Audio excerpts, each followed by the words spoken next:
Bonjour et bienvenue dans les locaux de Mediapart pour un débat consacré aux enjeux démocratiques de l'Europe. Il y a plusieurs référendums qui s'annoncent dans les semaines à venir. D'abord aux Pays-Bas, le 6 avril prochain. On en entend très peu parler, mais il y aura une consultation sur un accord de libre-échange conclu entre l'Union européenne et l'Ukraine. Et puis un référendum beaucoup plus médiatisé, celui-là, c'est le 23 juin prochain, sur l'appartenance de la Grande-Bretagne à l'Union européenne. Et donc c'est l'occasion pour nous de revenir sur une question compliquée qui est celle des manières de rendre plus démocratique l'Union européenne. D'abord, est-ce que c'est encore possible ? Et si oui, comment on s'y prend? Est-ce que ces référendums nationaux qui s'annoncent sont une bonne piste ou pas du tout? On va en parler avec deux invités que je vous présente. Antoine Vauchet, bonjour. Vous êtes directeur de recherche au CNRS, vous êtes membre du Centre européen de sociologie et de sciences politiques de l'Université Paris 1. Et à vos côtés, Marine Delassalle, bonjour. Vous êtes professeure de sociologie à l'Institut d'études politiques de Strasbourg. Merci à tous les deux d'être présents. Et d'abord, pour commencer ce débat, je voudrais un peu avoir votre impression sur cette profusion de référendums nationaux. On se souvient, il n'y a pas si longtemps, qu'il y avait eu ce référendum en juillet 2015 sur le mémorandum grec, où les Grecs avaient été appelés à voter sur ce mémorandum. Maintenant, les consultations aux Pays-Bas, en Grande-Bretagne. Marine Delassalle, est-ce que c'est nouveau ? Est-ce qu'il se passe quelque chose d'inédit ou alors c'est aussi vieux que l'Europe, ces histoires de référendums nationaux? Les histoires de référendums nationaux, oui, c'est presque aussi vieux que l'Europe, puisqu'il y a quand même beaucoup de référendums nationaux d'adhésion. Il y a au moins 35 ou une quarantaine de référendums au total. Alors, ce qui est nouveau, en revanche, c'est effectivement que c'était des référendums d'adhésion, que c'est maintenant des référendums qui posent la question de la sortie de l'Europe. Donc ça, c'est la nouveauté. Et puis l'autre nouveauté, peut-être, c'est que ces référendums qui auparavant avaient effectivement une sorte de légitimité démocratique sont aujourd'hui un peu stigmatisés comme des appels au peuple et des solutions populistes. Alors on va essayer d'y voir clair là-dessus. Vous partagez le constat, c'est plutôt...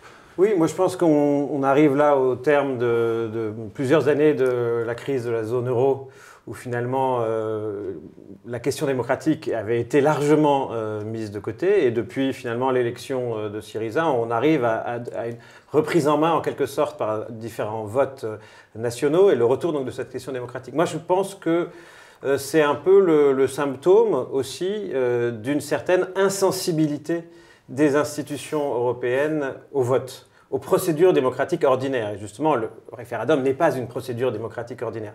Ça n'est pas un vote national, ça n'est pas un vote européen.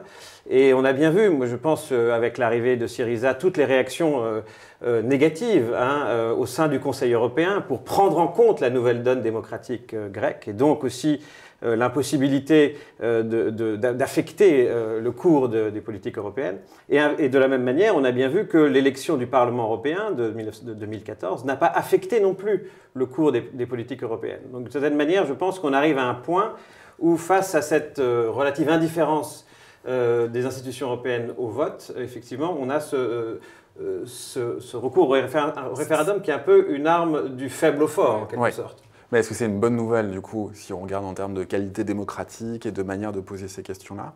Je pense que ça pose toutes sortes de problèmes sur effectivement la renationalisation et des débats et effectivement du coup une forme de conflit entre différents espaces démocratiques. Les Allemands pourront effectivement dire que le vote grec n'a pas plus de valeur que le vote allemand. Et le risque effectivement c'est que à force justement de se critiquer, les différents votes s'annulent en quelque sorte. Alors on va revenir sur tous ces enjeux parce qu'il y a déjà beaucoup deux questions qui sont sur la table. Je voudrais qu'on regarde d'abord une vidéo, ça remonte à juin 2015. À l'époque, Alexis Tsipras venait d'annoncer la tenue surprise d'un référendum sur le mémorandum qui était en cours de négociation à Bruxelles. Et Jean-Claude Juncker réunissait la presse bruxelloise pour dire ce qu'il en pensait. On l'écoute. Je demanderai au peuple grec de voter oui parce que se dégagera à partir du vote du peuple grec un signal et pour la Grèce et pour les autres pays membres de la zone euro. Si le peuple grec, responsable, conscient du rôle et national et européen qu'il joue, votait oui, le message tel qu'il serait reçu dans les autres pays membres de la zone euro et au-delà de l'Union européenne et au-delà de la société globale voudrait dire que la Grèce veut rester ensemble avec les autres pays membres de la zone euro et de l'Union européenne. Alors, on voit un Jean-Claude Juncker qui n'est pas franchement ravi de la tenue de ce référendum. Il appelle à voter oui, et il incite les Grecs à voter oui pour ce référendum. Antoine Vaucher, dans votre livre qui s'appelle « Démocratiser l'Europe », vous écriviez que la consultation du peuple seul fait figure de repoussoir à Bruxelles. Comment ça se fait? Je pense que pour comprendre un petit peu effectivement cette réaction par rapport au vote grec, il faut peut-être remonter un petit peu à comment sont nées les institutions européennes, et je pense qu'elles sont nées d'abord autour de la construction d'un marché. Ce sont d'abord des institutions qui sont nées pour réguler, construire un marché unifié, et les institutions qui se sont construites autour de ça sont des institutions indépendantes. C'est la Commission européenne qui est celle qui justement organise ce marché, le régule, c'est la Cour de justice de l'Union européenne, et puis c'est plus tard la Banque centrale européenne. Et il faut comprendre que d'une certaine manière, l'espace politique qui s'est construit autour de ces institutions est un peu à l'image de ces institutions. C'est un espace politique expert, c'est un espace politique qui met en avant la compétence, c'est un espace de politique publique. Et donc, dans cet espace-là, la légitimité électorale est arrivée sur le tard, dans un terrain qui avait déjà, en quelque sorte, été balisé par ces institutions-là. Et donc, la légitimité électorale apparaît toujours, en quelque sorte, à la marge des institutions. Et je crois aussi qu'à l'intérieur de ce système-là, ont émergé un certain type d'hommes politiques, ou en tout cas un certain type de décideurs publics, qui peuvent parfois avoir une légitimité électorale. Après tout, Juncker a été lui-même choisi par le Parlement luxembourgeois, et de même que les différents chefs d'État européens ont été choisis au Premier ministre.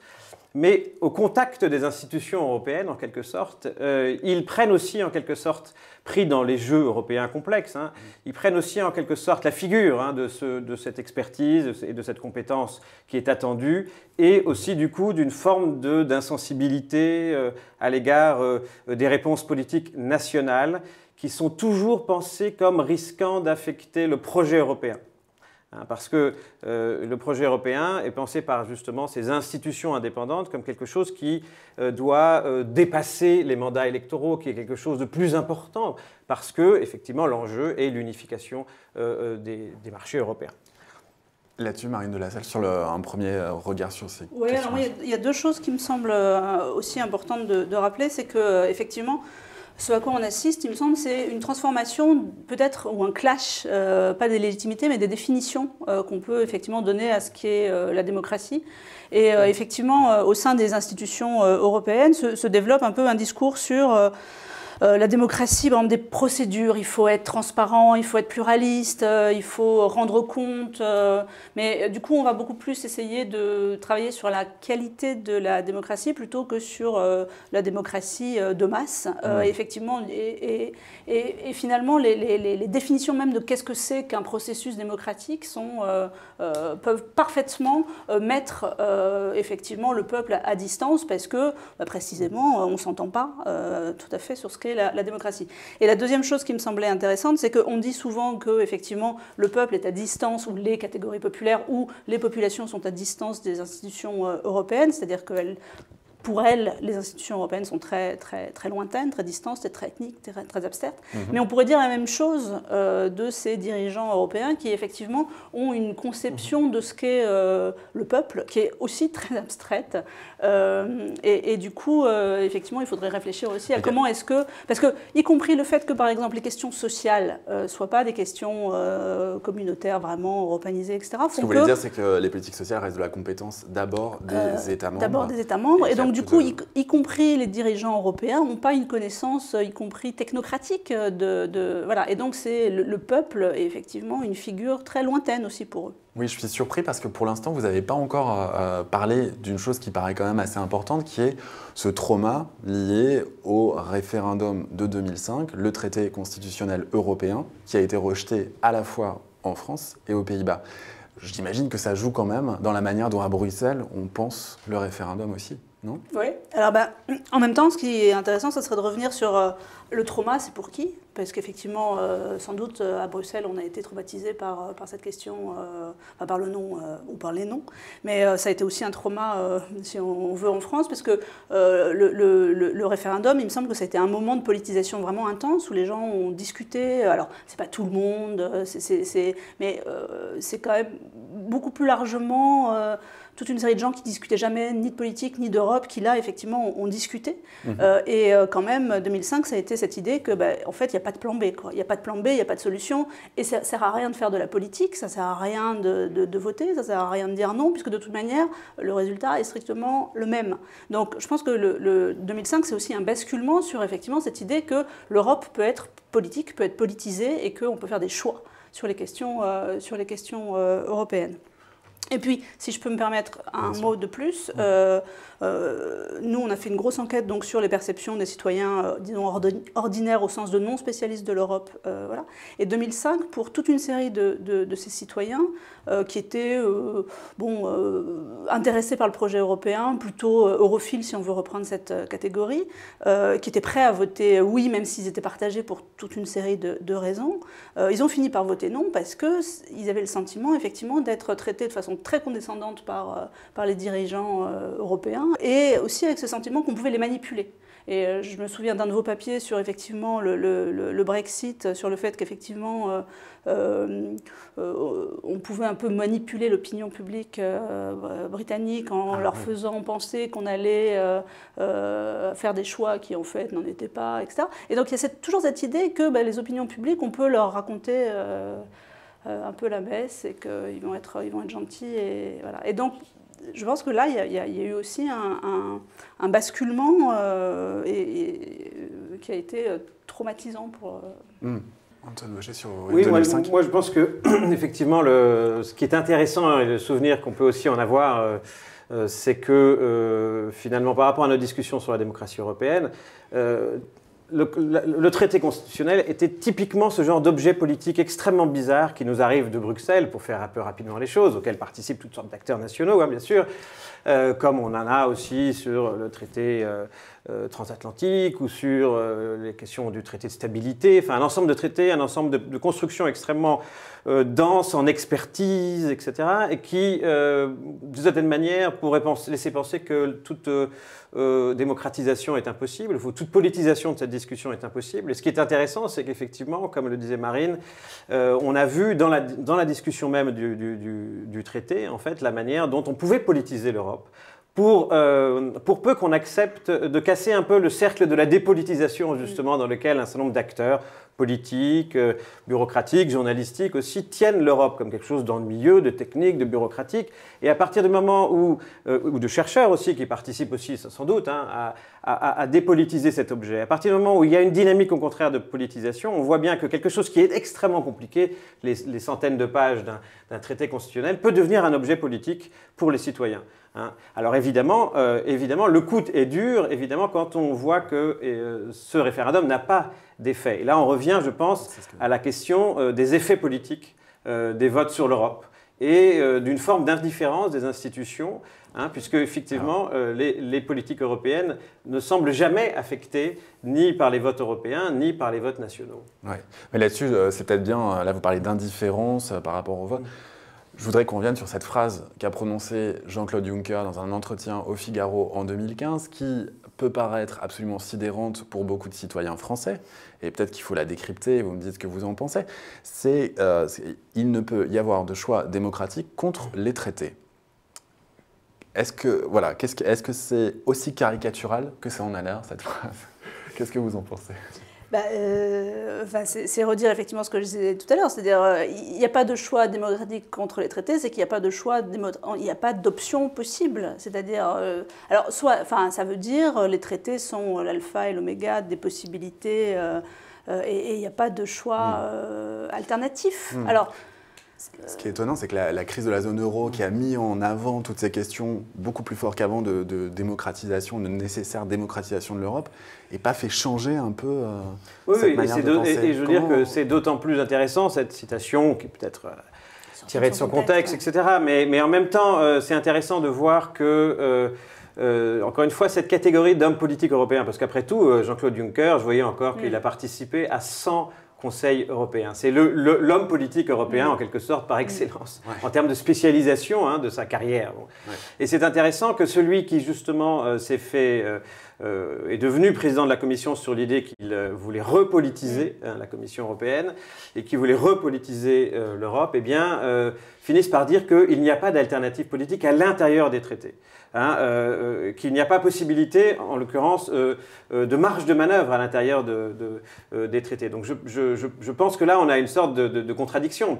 Mais en même temps, ça montre aussi, justement, encore une fois, ce type d'homme politique européen et peut-être aussi la façon dont l'espace politique européen s'est aussi construit comme un espace d'impossibilité démocratique, pas complète évidemment, mais l'idée étant de circonscrire les effets des changements pour que le projet d'intégration européenne perdure par-delà les aléas électoraux et ce qui pourrait apparaître depuis Bruxelles comme des passions démocratiques justement contre-productives. Sauf que plus on donne de compétences à l'Union européenne ou par exemple à la zone euro pour gérer la crise de la zone euro, il y a un moment où ça ne peut pas tenir. Oui, non, mais je pense qu'on est arrivé là aussi, aujourd'hui, à une contradiction. On a longtemps pensé qu'en construisant un marché, finalement, on construisait quelque chose de technique.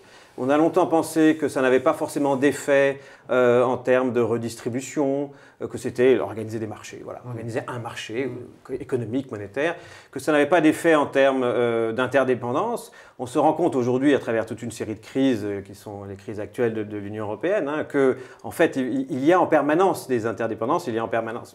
Donc on ne peut plus penser l'Europe simplement comme quelque chose de technique et d'apolitique.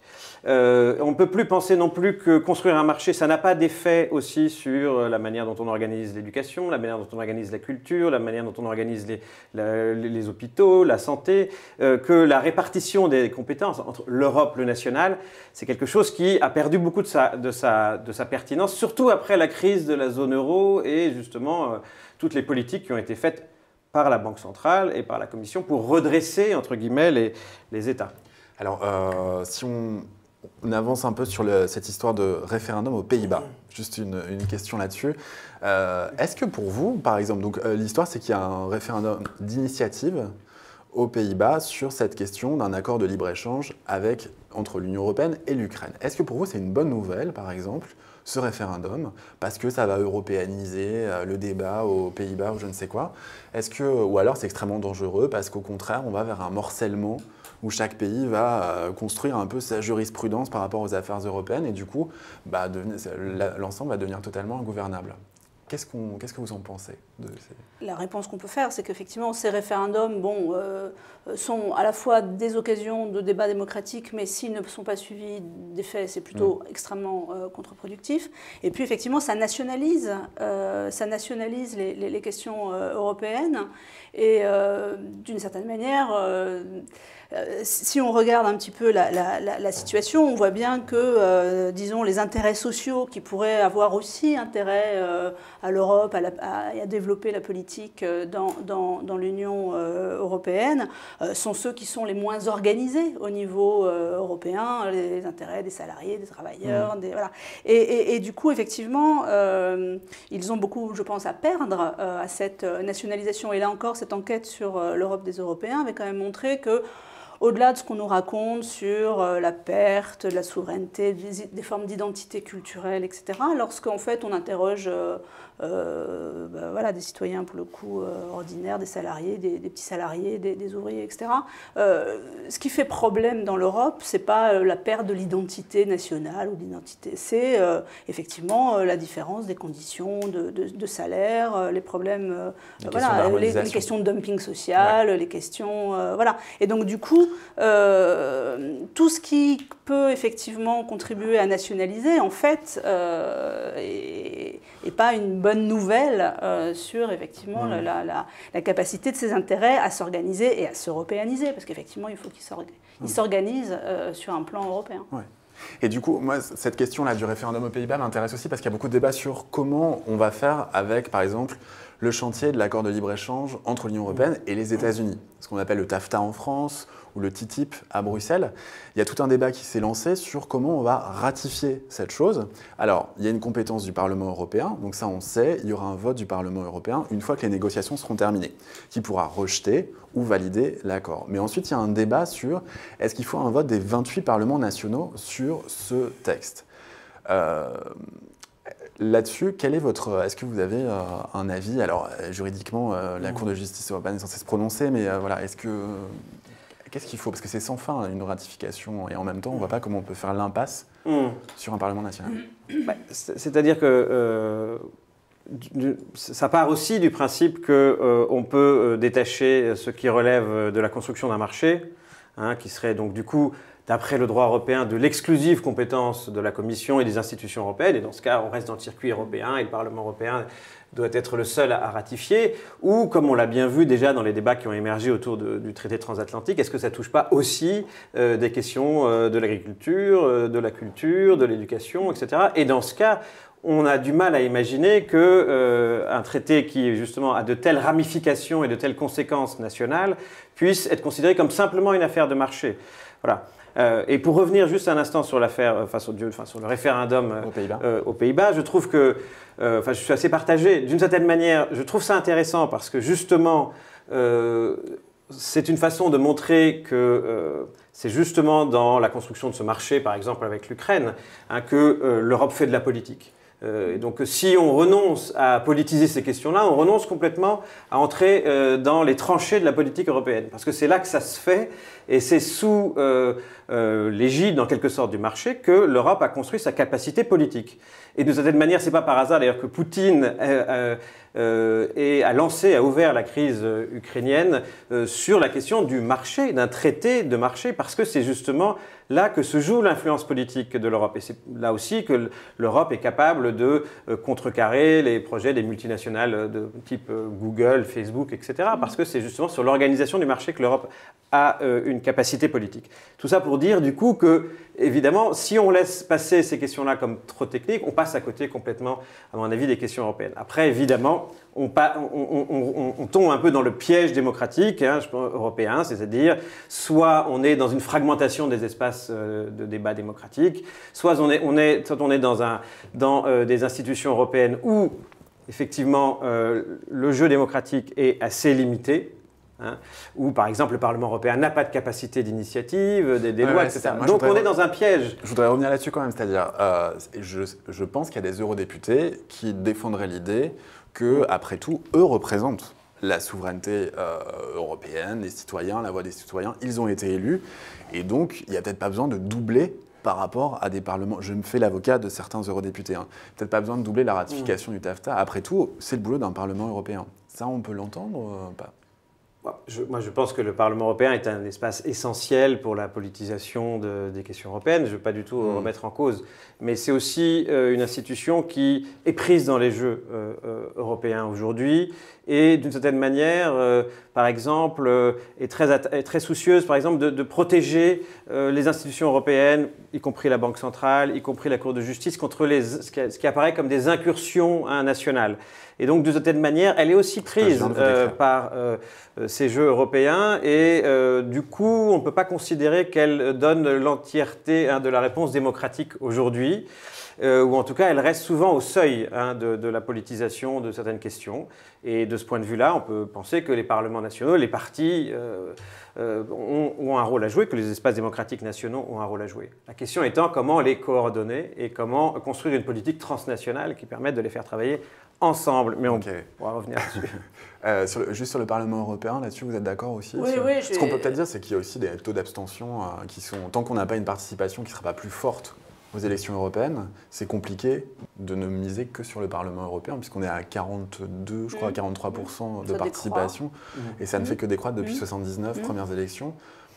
Voilà, quelle est la légitimité de cette institution aussi, quoi. Oui, mais enfin, c'est toujours la même question, c'est-à-dire qu'on sait bien qu'un des ressorts pour effectivement faire en sorte que les gens se mobilisent à y voter, etc., c'est qu'ils aient le sentiment que ce qu'ils font a un effet. Et si, alors, effectivement, sans doute la plupart des citoyens n'ont pas une connaissance fine de la façon dont techniquement ça fonctionne, ou politiquement ça fonctionne au Parlement européen. Mais pour rebondir sur ce que disait Antoine, il y a quand même cette idée que, à la fois, c'est pas du tout une instance politisée, où on fait de la politique, et où, voilà, donc c'est plutôt technique, et puis il y a ces mécanismes de grande coalition qui font que... Grande coalition entre le centre-droit et, disons, les sociodémocrates, qui fait qu'il y a très peu de suspense sur les votes, disons, essentiels. C'est ça. Je voudrais maintenant qu'on en arrive au Brexit, plus clairement, et à partir d'un extrait de Florian Philippot, numéro 2 du Front National, qui en parlait au grand rendez-vous européen Le Monde iTélé il y a quelques jours. On regarde.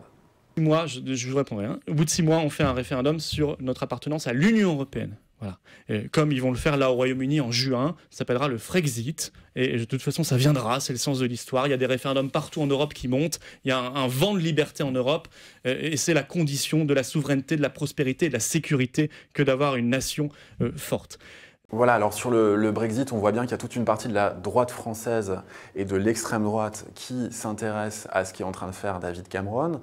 Le Brexit pourrait faire école, disent-ils, en tout cas à l'horizon, voilà, ça pourrait être dans la campagne aussi de 2017 en France pour la présidentielle.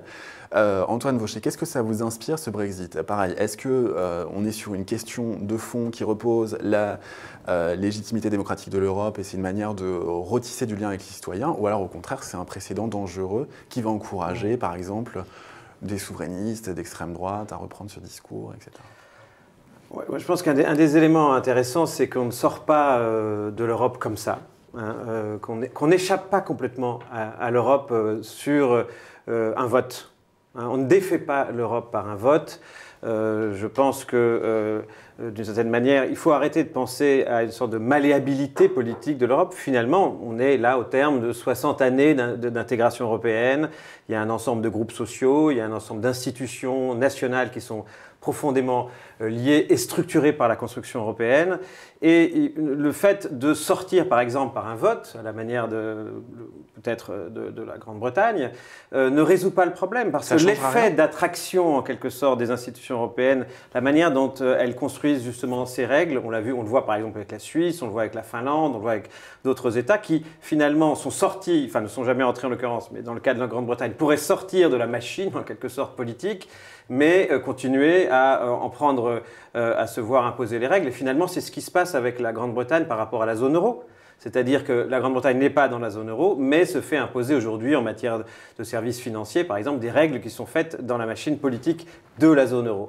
Et donc, de cette manière, sortir, c'est un peu illusoire de croire qu'en sortant de la machine politique Union européenne, on se libère des effets de cette machine politique-là. Donc le vote ne changera rien, le résultat du vote... Non, je ne dis pas que le vote ne changera rien, mais je dis que, d'une certaine manière, si on sort de l'Union européenne, ensuite on perd aussi la capacité politique d'ouvrir éventuellement d'autres projets européens et de la réorienter éventuellement. Alors on en parlera peut-être après, mais la question c'est qu'en quittant complètement la machine, je ne pense pas qu'on sorte en fait véritablement de l'Union européenne. Mais alors, donc, si on essaie un peu de trouver des réponses à cette situation que vous avez décrite et qui est quand même assez alarmante, et que donc, voilà, toutes ces questions, à cause de la crise, sont devenues encore plus vives et difficiles à traiter. Moi, juste pour reprendre un exemple concret, et j'aimerais bien que vous me donniez un peu vos pistes pour améliorer ça ou voir comment on peut... Voilà. On avait, je reviens toujours à ce moment de Tsipras autour de la table, après l'élection de Syriza. On a Tsipras qui arrive avec une légitimité électorale évidente pour changer ses politiques économiques, et il est confronté autour de la table à des autres chefs de gouvernement et d'État qui disent que eux ont déjà fait voter leur Parlement national pour une aide à la Grèce qui est conditionnée, à l'inverse, à une politique d'austérité. Chacun est plus ou moins légitime de ce point de vue-là. Comment on fait pour que ce ne soit pas une permanente lutte, confrontation de légitimité nationale dont, à la fin, personne ne sort gagnant? Voilà. Quelles sont vos pistes? Bon, là on entre dans une discussion qui est très compliquée, mais je pense que d'abord, si elles existent, il faut se dire, je crois que ce n'est pas nécessairement avec une forme d'ingénierie électorale ou institutionnelle en essayant de créer l'institution ou le levier institutionnel miracle qu'on va transformer les choses. Je pense que cette politisation transnationale, justement, qui ne soit pas simplement une lutte de marchands de tapis entre des États, elle naîtra de crise, enfin en tout cas de la prise de conscience de formes de solidarité qui, on le voit bien aujourd'hui, à travers, je ne sais pas, la question de l'imposition des grandes entreprises en Europe, à travers la question du traitement, de l'accueil et de la répartition des réfugiés. On le voit bien à travers la question des travailleurs détachés et comment on régule et on s'organise entre États européens pour éviter que, comme l'Angleterre, justement, on retire les prestations sociales. Enfin, à ceux qui circulent. Bon, tout ça pour dire que voilà, d'abord, ça prendra sans doute la forme d'une prise de conscience, d'abord d'une forme de solidarité dans des crises. D'accord ? Je pense. Ensuite, c'est vrai aussi que il peut y avoir aussi une forme de mobilisation aussi des parlements. Je crois que les parlements nationaux, aujourd'hui par exemple, la Chambre des Lords sur le gaspillage alimentaire a lancé une initiative mobilisant les différents parlements européens pour imposer finalement à la Commission européenne un projet de directive. Finalement, on se dit, mais pourquoi ne l'ont-ils pas fait auparavant ? Ça n'est pas dans les traités. Mais après tout, si les parlements ont une légitimité, ils doivent la saisir eux-mêmes et construire justement cet agenda qu'aujourd'hui le Parlement européen ne réussit pas à imposer. Donc ça, je pense que ça relève aussi de cette mécanique-là. Et puis, bon, on pourra en parler après, mais je pense qu'il faut aussi un petit peu se donner les moyens d'ouvrir un petit peu les boîtes noires de ces institutions indépendantes, les sortir un petit peu de leur isolement, justement, démocratique. Donc ça, c'est la thèse de votre bouquin, oui. Démocratiser l'Europe, qui, en gros, vous dites, attention, c'est peut-être sur, par exemple, la Banque Centrale Européenne qu'il faut concentrer nos efforts de démocratisation, parce que c'est l'une des boîtes noires les plus puissantes dans l'équilibre européen. Oui, c'est-à-dire, je trouve que jusqu'à présent, dans la réflexion justement sur la démocratie européenne, on a tout focalisé sur le rôle du Parlement européen, et je pense que c'est un rôle essentiel aussi. Encore que, justement, il y aurait certainement beaucoup à faire sur le contrôle des institutions indépendantes, mais je pense qu'on a laissé passer un petit peu sous le radar un ensemble d'institutions, justement, qui se présentent comme apolitiques, mais qui jouent au niveau européen un rôle qui est d'ailleurs nettement plus grand que celui qu'elle joue au niveau national. Par exemple, la Cour de justice de l'Union européenne a un rôle qui va bien au-delà de celui d'une cour, parce qu'il se considère comme responsable en quelque sorte en dernier ressort de l'union par le droit, de l'union de la tenue juridique de l'Europe. Pareil pour Draghi quand il dit... Mario Draghi, président. Mario Draghi, le président de la Banque Centrale Européenne, quand il dit c'est la Banque Centrale qui, en dernier ressort, est responsable de l'union monétaire. Donc c'est des institutions qui se considèrent comme porteuses du projet européen. Si on considère qu'elles sont apolitiques, on se trompe, à mon avis, on laisse passer justement un des espaces clés de la politique européenne. Alors comment essayer d'ouvrir un petit peu ces institutions ? Je pense qu'en tout cas, on ne fera rien sans ces institutions-là, sans essayer de créer à l'intérieur de ces institutions du débat, du conflit. Enfin, ce conflit existe, mais que ce conflit soit ouvert, qu'il puisse y avoir des opinions dissidentes, c'est-à-dire mieux couvrir des membres du directoire de la Banque Centrale Européenne, ou de la Cour de justice, et aussi que ces membres soient représentatifs, parce qu'après tout, aujourd'hui, ils appartiennent à une élite monétaire ou à une élite judiciaire. À partir du moment où on reconnaît que ces institutions ont un rôle bien plus large que simplement monétaire ou judiciaire, mais qu'elles portent en quelque sorte le projet européen, alors il faut en tirer toutes les conséquences. Et je pense que le Parlement européen devrait jouer tout son rôle pour pour choisir des juges et des membres de la Banque centrale qui soient représentatifs. Après tout, moi, dans mes propres recherches, ce que j'avais vu, c'est qu'au début de la Cour de justice de l'Union européenne, il y avait un juge qui était représentant des syndicats européens. Et après tout, pour une question de construire un marché qui est une affaire de salariés et d'entrepreneurs, c'était assez logique, finalement, de penser que les premières parties concernées pouvaient même s'il était docteur en droit, même s'il était professeur de droit, peu importe, mais qu'il était le représentant en quelque sorte de ces intérêts-là. Et donc je pense que pour ouvrir un peu le jeu, il faut pluraliser un petit peu ces institutions, il faut les faire entrer un petit peu dans le débat politique. On peut considérer que leur indépendance est importante, mais il faut considérer que l'indépendance, ça n'est pas se tenir à l'écart du jeu politique, c'est peut-être présenter en son sein l'ensemble des doctrines, par exemple, économiques disponibles, l'ensemble des intérêts en présence. Et à cette condition-là, oui, effectivement, on est impartial, parce qu'on n'a pas choisi particulièrement un camp. Alors l'ensemble des doctrines économiques disponibles, ça relance le débat après sur les traités, si je peux me permettre, c'est-à-dire sur le fait que est-ce que les traités permettent aussi le pluralisme des économies. Je pense que les traités sont beaucoup plus souples que ce qu'on veut, ce que les uns et les autres qui critiquent l'Union européenne ou qui au contraire la portent veulent dire, une sorte de juridisme très bizarre, y compris chez un certain nombre de personnes qui critiquent l'Union européenne, à juste titre sur le fond, mais en disant qu'on est pieds et poings liés par la constitution que seraient les traités européens. Mais les institutions européennes ne cessent de prendre des marges, d'ouvrir des marges de manœuvre, et la Banque centrale européenne n'aurait jamais pu gérer la crise si on avait pensé qu'elle était tenue par le fait, par exemple, de ne pas pouvoir aider les banques en termes de liquidité, etc. Donc, je pense qu'il y a beaucoup plus de marge de manœuvre, comme toujours, hein, avec un traité ou une constitution. Donc, je crois qu'il faut sortir de cette forme de juridisme un peu étonnant sur le fait que les traités s'imposent à nous. Je pense que les gouvernements, les partis politiques sont tout à fait capables de réinventer des institutions, enfin de réinventer des interprétations de ces traités. Ah oui, de ce point de vue, les constitutions ont une plasticité, on le sait bien, hein, dans l'histoire constitutionnelle française. Donc c'est pas, effectivement, alors moi j'ai pas de solution, mais pour repartir de ce que disait Antoine, je pense qu'effectivement on peut pas partir de dispositifs politiques ou institutionnels. On voit bien par exemple le relatif échec de ce qu'est l'initiative citoyenne européenne. L'ICE, voilà, parce que c'est tellement effectivement... Mais ça, c'est quand on rassemble, je ne sais plus combien de signatures. 1 million. 1 million de signatures. Il faut rassembler 1 million de signatures dans au moins 7 États membres. Ce qui permet mettre à l'agenda de la Commission le texte. Ce qui permet de proposer à la Commission de mettre à l'agenda quelque chose qu'elle peut ensuite mettre ou non sur son agenda. Ce qui avait fonctionné sur la question de l'eau en Italie, par exemple. L'eau, 7 pays, hein, donc voilà. Oui, mais c'était parti de l'Italie, je crois. Oui, oui. Alors après, effectivement, ce qui est intéressant... Ça, vous dites, ça suffit pas, c'est pas... Ça suffit pas parce que c'est tellement compliqué, parce que c'est tellement aussi technique, parce qu'en fait, ça suppose effectivement une capacité au networking, à lever des fonds, etc., que voilà, ça marche assez peu. La courbe est relativement descendante. Donc vous dites plutôt un travail depuis aussi la classe politique, peut-être, des États membres, etc.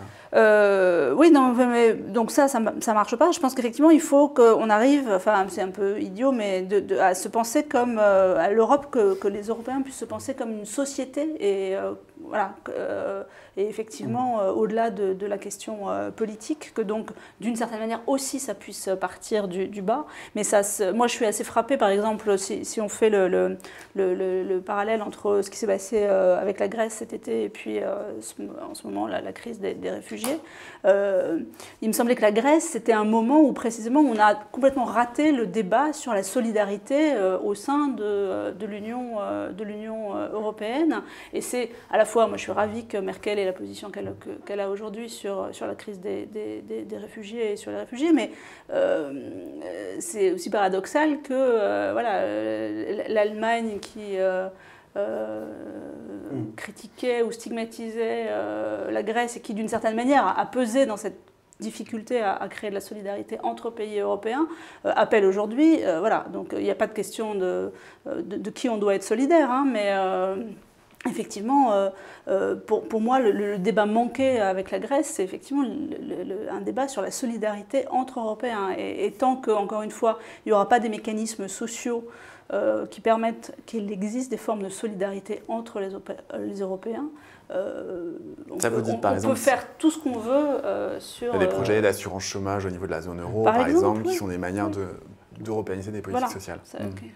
Oui, moi je pense que... Le mot de la fin. Non, mais le projet européen est finalement présente quand même un ensemble de tensions et de contradictions. Et on a souvent tendance, peut-être on l'a un peu trop fait pendant cette émission, mais à le présenter comme un bloc.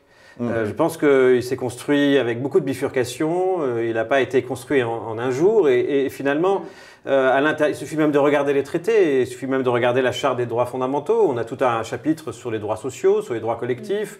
Il y a dans justement la politique européenne des contradictions et des tensions. Et c'est là-dessus qu'il faut jouer aussi. Tout ne passera pas. Toutes les solutions ne sont pas à l'intérieur de l'Union européenne. Ça, c'est certain. Et c'est de ce point de vue-là, effectivement, les mobilisations sont essentielles, mais sociales, en dehors des institutions. Mais il y a aussi à l'intérieur des institutions beaucoup plus de ressources qu'on veut bien le dire, et c'est en jouant, à mon avis, aussi sur ces tensions-là internes au projet européen qu'on peut aussi le réouvrir un petit peu, parce qu'effectivement, il a eu tendance à se refermer autour de cette construction d'un marché monétaire et financier et des politiques que les États doivent en conséquence du coup adopter. Bon, nous n'avons pas du tout épuisé ce débat.